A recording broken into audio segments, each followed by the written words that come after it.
A galera tava pedindo pra vocês falarem da Ucrânia aqui também. É verdade, Vamos falar. da Ucrânia e da Rússia, O que aconteceu, né? Vamos entender isso, é importante para você não cair em falácia, para você não entender errado.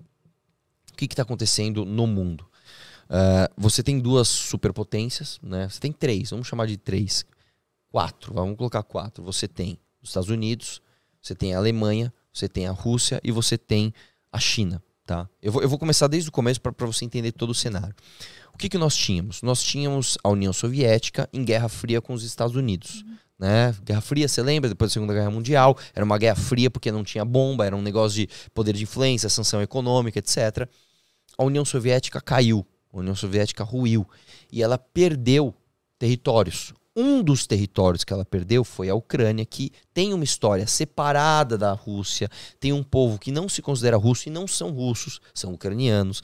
Eles têm ali toda uma história própria, uma cultura própria, enfim. Eles declararam independência e estava tudo certo. Quando a União Soviética caiu, parte das bombas nucleares da União Soviética estavam na Ucrânia. Né? Inclusive Chernobyl é na Ucrânia. Né? Chernobyl é na Ucrânia. Se eu puder só pegar pode pegar. Te mostrar uma coisa. Quando você olha a Rússia é um negócio assim, né? Vamos supor que a Europa está aqui e a Rússia está aqui. Você olha, nossa, é um país gigante, né? Tá cheio de gente. Não. A Rússia, ele tem basicamente duas concentrações. Uma é aqui, né? No que se chama de Manchúria, que é bem pouco, onde está São Petersburgo. E você tem a grande concentração de pessoas na Rússia. E a Rússia tem menos gente que o Brasil, tá? O Brasil tem 220 milhões de pessoas, a Rússia tem cerca de 150. Elas estão aqui, ó. A concentração da Rússia está do lado da Europa, tá? A Rússia acontece aqui. A Ucrânia está aqui, ó. Né? Então é muito importante para a Rússia, né, que a Ucrânia não se alie com os países do Ocidente, certo? Aí você tem a OTAN. O que é a OTAN? Organização do Tratado do Atlântico Norte. Né? O que a OTAN é? A OTAN é o time do Ocidente, vamos chamar assim, o time das democracias do Ocidente. A Ucrânia, que é independente, né, tinha as bombas nucleares. O Ocidente, inclusive, pressionou para que ele devolvesse, Ucrânia, devolva as bombas nucleares para a Rússia. Faça um pacto, Rússia, de não agressão. Ó, você me devolve as bombas, eu não te agrido e eu reconheço sua soberania. Então, será que se a Ucrânia tivesse ficado com as bombas ia dar merda? Com certeza. Não ia dar merda. Não, porque não ia ter invasão. Então, porque assim, tipo, Teriam do mesmo jeito que vai estar seguro com a Rússia, vai estar comigo. Você não confia em mim, sabe? É isso. Por que tipo será assim, que ele não discutiu? Se eu tenho uma arma aqui, você tem uma arma aí, eu não vou sacar arma pra você. Esse é um exemplo do benefício do desarmamento. Exatamente. Então, enfim. Olha, meu irmão, devolve a bomba, beleza, devolveu, tá bom. O que a Rússia fez? A Rússia quer a Ucrânia. Por que a Rússia quer a Ucrânia? Primeiro, a Ucrânia, ela tem as maiores terras agriculturáveis da Europa. Né? São lá. Segundo, a Ucrânia, ela tem o único grande acesso ao mar quente, né? A gente chama de mar quente porque não é um mar congelado, da Rússia. A Rússia só consegue acessar o mar ou lá para São Petersburgo, lá do outro lado, que é longe, é um mar congelado, é difícil, está longe de todo mundo. Tem um paredão da Japão na frente. Tem uma península aqui, tem Coreia, tem Japão, tem um monte de arquipélagos que são de dominação japonesa. É ruim para os caras ali. E militarmente ter o mar da Ucrânia é perfeito. Exatamente, então é o Mar Negro ali, né? Então você tem a Ucrânia, ela tem o mar ali. E a Ucrânia, especificamente, ela tem um pedaço do território que está bem no meio do mar. Então é como se... Imagina que isso aqui é o mar e eu estou localizado aqui, assim, ó. Meu território pega aqui. E você tem uma pontinha aqui. Né? Então a Rússia quer muito a Ucrânia. Né? O que a Ucrânia fez? Falou, Rússia, vamos fazer o seguinte. Eu vou deixar você ter um porto aqui. Esse porto é teu, é território teu. Deixa você construir um acesso. E não vamos brigar. Sim. E tava tudo certo. O Putin cagou para isso, meu irmão. O Putin falou, meu irmão, não quero saber. Ele deu uma declaração há 2, 3 dias atrás dizendo, ucranianos não existem. Não existe Ucrânia. Existem russos. É a mesma coisa que eu cheguei e falei assim, não existe Uruguai. Não existe uruguaio. O Uruguai é um estado do Brasil, só tem brasileiro ali. Não, cara, mas... A Olga explicou um pouquinho disso aí. A Olga do Brasil teve com a gente semana passada. Ela é uma russa que mora no Brasil. Uma que o Putin é doidão, né? Tipo, Deus me livre. Ela falou que os russos, tipo... não veem como líder mais. Ele tá lá porque tá. Tipo, não tem como tirar. Mal menos. É que o russo, ele é omisso. O russo é o brasileiro lá da Europa. Existe uma questão cultural da Rússia que é o seguinte. A Rússia, por ser muito grande, muito fria, clima inóspito, As famílias russas não são famílias normalmente de grandes metrópoles, é um negócio mais, o meu núcleo familiar aqui é muito importante, eles são muito conservadores nos costumes, etc. E eles têm muito esse negócio de que a gente se protege no nosso tamanho. Então a Mother Russia, quando você vê um atleta ganhando, né, você pega, por exemplo, eu sou fã de MMA, você pega o Fedor Emelianenko, né, quando ele ganha as lutas, é sempre o mesmo discurso. Estou fazendo isso pela minha pátria, pela mãe Rússia. É sempre aquele negócio quadrado. Então o russo ele é muito omisso à autoridade da pátria.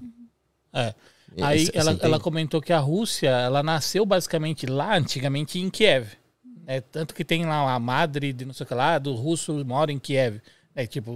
E o que acontece? Muitos dos russos têm parentes ucranianos. Ela mesma tem família na Rússia e na Ucrânia. É normal isso, né? Ele falou que pra eles é tipo, pra população. É como se fosse um povo só. Vai perder. Entendeu? Se tiver guerra, mas o ucraniano... E na cabeça do Putin, a única coisa que ele tá fazendo, ele tá retomando um território que era russo. Porque a Rússia nasceu em Kiev. Mas é que assim, é meio que uma maquiagem.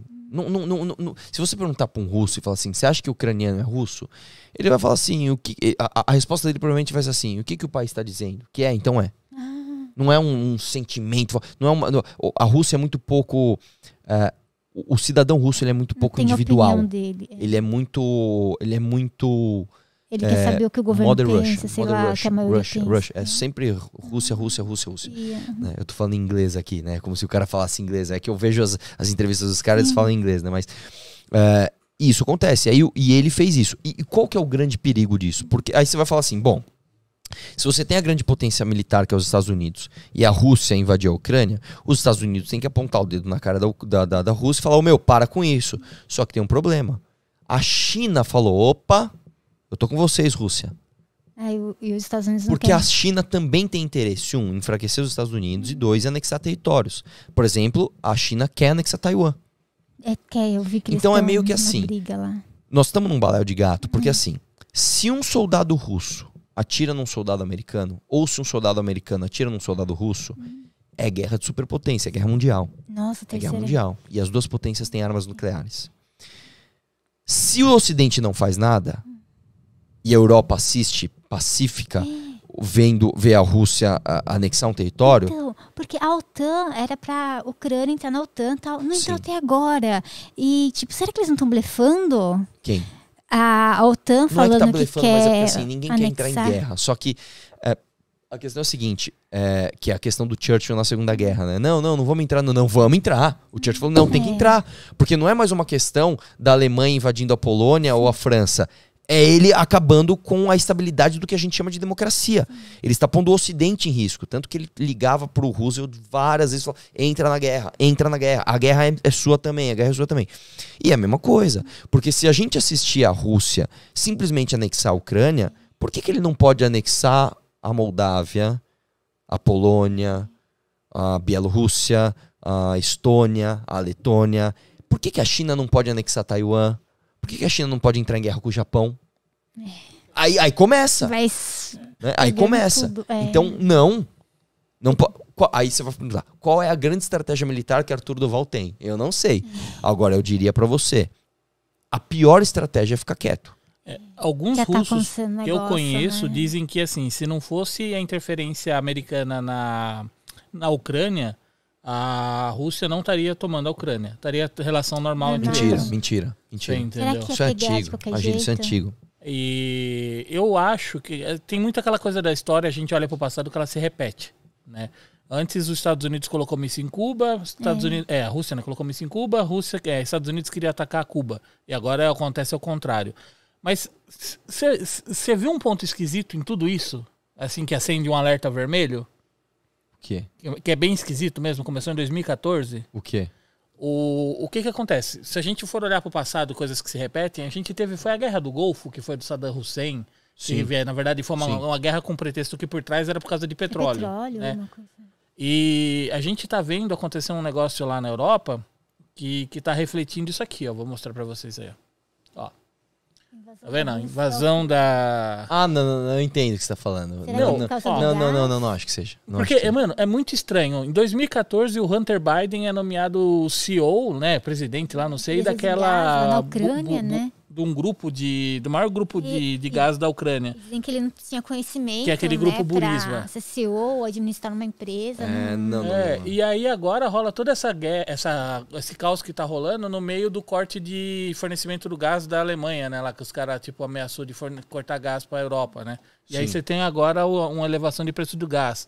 Dá a impressão que, tipo, é uma guerra, mas que tem bastante interesse comercial de alguns dos lados por trás disso. Claro que tem, mas a guerra não se justifica por isso, tá? Sim. Porque uma guerra, ela não tem ali os riscos de uma guerra e até mortes, cara, até risco humano. Ele não justifica pra você falar, eu quero ficar mais positivo aqui na balança comercial. Isso não existe, né? O que tem... E aí, de novo, são coisas além de interesses comerciais, né? É uma síndrome de grandeza, é uma sensação de que o meu povo precisa ter aquele território, né? São coisas além disso. Mesmo porque a briga pelo gás, né? A Alemanha tem muita dependência de gás e vice-versa. Isso é muito antigo. Isso já vem. Isso se resolve de outras formas. Não acho que seja isso. Né? Se você pegar, por exemplo, mas e a guerra do Iraque? É que aí tem, né? 11 de setembro, guerra ao terror, aí eles foram no Afeganistão, tal. Em uma semana resolveram o problema, aí resolveram virar o canhão pro Iraque. Não, Saddam Hussein, aí que eles se cagaram todos, americanos. Beleza.